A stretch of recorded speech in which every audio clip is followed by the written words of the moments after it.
અંકલેશ્વર નગરપાલિકાએ ગામ તળાવમાં છોડ્યું પાણી। લેકવ્યુ પાર્ક ખાતે ઇનફ્લો વાલ્વ ખોલી પાણી છોડવામાં આવ્યું। નહેરમાં કેમિકલ ઠલવાયા બાદ બંધ કરાયો હતો પાણીનો પુરવઠો। નહેરના પાણીનું કરાયું હતું લેબોરેટરીમાં ટ્રેકિંગ। પાણી અયોગ્ય છે કે નહીં તેને લઈ ચેકિંગ કરવામાં આવ્યું હતું। નુકસાનકારક ન હોવાનો રિપોર્ટ સામે આવતા પાણી ફરીથી છોડવામાં આવ્યું।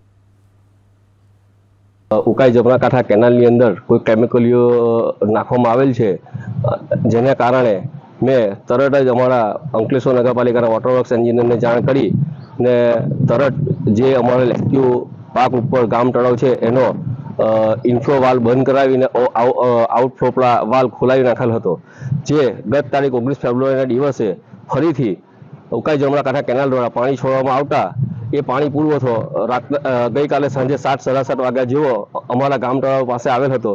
જે પાણી અમે આઉટફ્લો ચાલુ રાખી આખી રાત એ પાણીનો બહાર નિકાલ કર્યો છે અને આજે વહેલી સવારે એ પાણીનું સેમ્પલ લઈ અંકલેશ્વર જીઆઈડીસી લેબોરેટરી ખાતે ચેક કરાવી લેબોરેટરીનો રિપોર્ટ આવતા અમે હાલ અત્યારે આ વાલ અમારા વોટર વર્ક્સ એન્જિનિયરની સાથે રહી પીએચ ચેક કરી અને એ પાણીનો ઇનફ્લો અંકલેશ્વર શહેરને ગામ તળાવની અંદર ઉમેરો શરૂ કરી દેવામાં આવ્યો છે।